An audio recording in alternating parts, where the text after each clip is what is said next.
entire Commander deck on this show before, so that'll be fun. In the meantime, check out Commander Horizon. Oh boy. Yeah, I'm going to be in trouble for that one.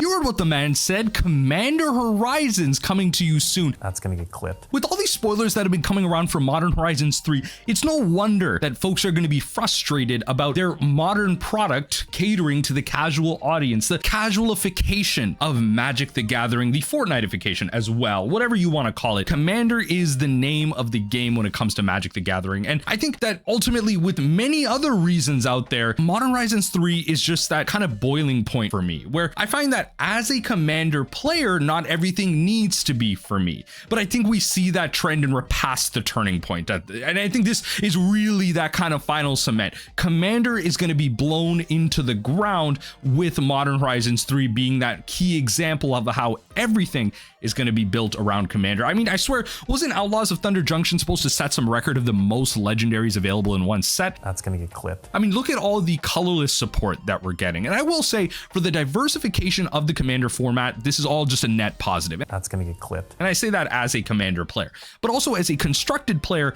Truly, the Modern Horizons set did not need Commander products. It needed precons, right? Like, it needed pre-constructed decks for the modern format, for the constructed player. Now, obviously, these were done poorly before, but there have been higher price decks before that we could do, higher price precons. So why can't we create higher price modern precons as well, with potentially a fetch land in there and potentially some other staples as well, building out an affinity deck? I mean, heck, affinity is like one of the cheapest decks out there. You could include like 1 or 2 Urza Sagas in there just as a way to start things off, and then you can build it from there. There's so many different avenues that we could have taken instead of the Commander product. And I think that really is the frustrating point for me. It's not just about the fact that everything is Commander these days. It's about the fact that this is a product named Modern Horizons, unless we're taking the word modern to be something different, modern as in current era. And in that case, I see that as being rather true as well. It's a rather big changing point for Magic the Gathering as a whole. Modern Horizons as a set, especially after the first one, was very clearly, in terms of its goal, to be one that shifts Magic all throughout. We get key staples in all formats, whether that be something as simple as modern when it comes to the legality of it, or all the way up to vintage. From the casual Commander tables all the way up to CEDH staples, we get it all when it comes to Modern Horizons 3. But just because that we want to cater to the Commander audience, just because we want them to buy product, doesn't mean that the cards wouldn't speak for themselves. It's very clear that the power level of a lot of the cards that exist in Modern Horizons, heck, you know, the Elemental Cycle, a lot of cards out of Modern Horizons 1 still as well, are Commander staples. A lot of folks are playing those Commander cards, but we can also do the same thing with Modern Horizons 3. We didn't have Commander product necessarily for those. We didn't have a Commander legal sub product that wasn't legal in Modern, that is associated with those other products. So why did we start here? Why did we push the cash grab? And I mean, ultimately, we see that in consumer reports that come out with Hasbro, we see that Hasbro is losing money, but then Wizards of the Coast is gaining money. And of course, we want to show the shareholders that we are constantly in a state of earning and earning and earning. But when does this hyper capitalism stop? At what point do consumers stop buying product? Are there just not enough Universes Beyonds yet where we haven't reached that peak? I mean, once we're past the whole Marvel thing, do we go to Star Wars? Do we go to other fantasy IPs like Harry Potter, which, you know, has its own controversy attached to it as well? What is the end goal of all of this? Where do we stop and say that we don't need to feed Commander players? Contrary to popular belief, like, honestly, a lot of them are just fine. They don't need this product at all. They're pretty happy with just buying out key legendaries or key staples out of the regular packs from modern players who are happy to sell and trade into some of the other decks that they want to play. Like, it all creates this nice little ecosystem, but now you're creating these Commander products that essentially separates the audience even more. It pushes the audience towards that, where Modern Horizons 3 feels like this big crack packing kind of bonanza, and you don't really play any of the staples in there. Of course, the enfranchised players will be buying the staples of key cards out there, but then what happens to the unenfranchised player that can't really afford any of the staples that are coming out of this set? Well, they're going to see the precons that come out of Commander as a stepping stone and jump into that as well.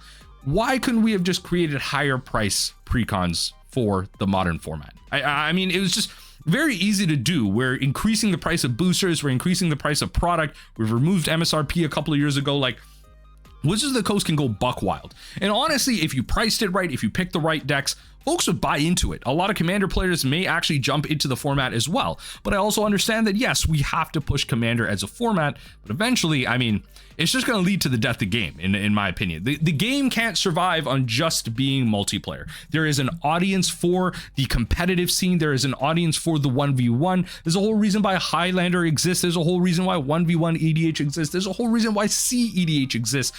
Folks have a want to be competitive, and competitive is not EDH. EDH is a casual environment, and with so many things being discussed around, Rule Zero conversations not working, with Mark Rosewater recently bringing that up, and with different banning and restricting just not working when it comes to designing for Legacy versus EDH, with the recent BNR talking about how, it's very difficult to make cards for Commander that are great, but then also not busted in Legacy, which honestly, just again, with the previous videos I made, blows my mind, because as the creator, you choose how those formats develop. You are the ones that choose what formats things are legal in, how to design the cards. I feel like there's a fine line to make. You can change the legality of certain cards in Commander. You can change the way they work. You can implement them in such a way where they wouldn't really work for Constructed, but they only work for Commander, and then separate them that way. There's so many things that you could do in your design space. I guess it's just the idea that, will it be accessible to the casual?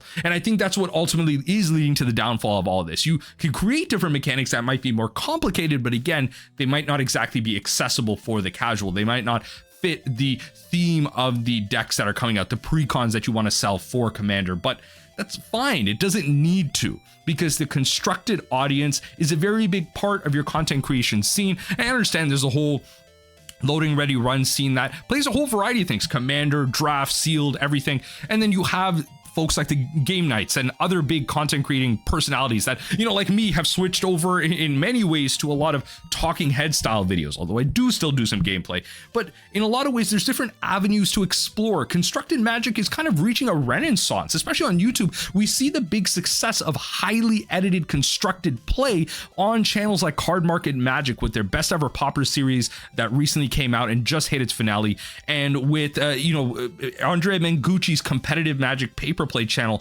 where his vintage gameplay recently just popped off as well. He was talking about that on Twitter. I think just there's a room for highly constructed and edited Magic, just like how EDH is. And a lot of EDH content out there, honestly, at the end of the day, when you compare it to all of the highly edited stuff that exists out there on YouTube, similar to this talking head that's not going to be very edited, is rather lazy. A lot of it is just grabbing something straight off the spell table. You make cuts in between, you talk over it for a little bit, and that's it. You break it down by pieces, you put it out there, you render it, and that's really it. From an editing perspective, it's really simple. So why can't we do that for constructed gameplay, add a little pizzazz, and really develop it from there? I guess the problem is that there isn't a lot of constructed gameplay channels other than maybe something like Zoom. There isn't a channel on Spell Table that allows for 1v1 constructed, but if there was, I guarantee you folks would be using it for content. There are other video streaming platforms where you could do this, promote this, and push this type of content, and then you'll start seeing, once the audience comes in, Wizards of the Coast is going to start pushing and switching their tune a little bit as to what they want to push when it comes to the content. But those are just some of my thoughts as to what's going on with constructed Magic right now, and just my general frustrations with the fact that we didn't need just Commander product in general. We didn't need so much confusion around Commander cards in Modern Horizons that we have Wizards of the Coast employees calling it Commander Horizons. I understand that was generally just a slip of the tongue. I will say this here, for all those that have only watched the beginning of the video, they're going to call me a hater, but you're this far in the video, I understand it was a slip of the tongue, and I'm simply using it to extrapolate anger, rage bait out to content. I get it. I got to do it for the views. But in many ways, I'm still frustrated about the situation as a whole, maybe not just at that, kind of one comment there. But I just want my constructed Magic to thrive, and I think there's many angles for it to do so, similar to how EDH is thriving right now.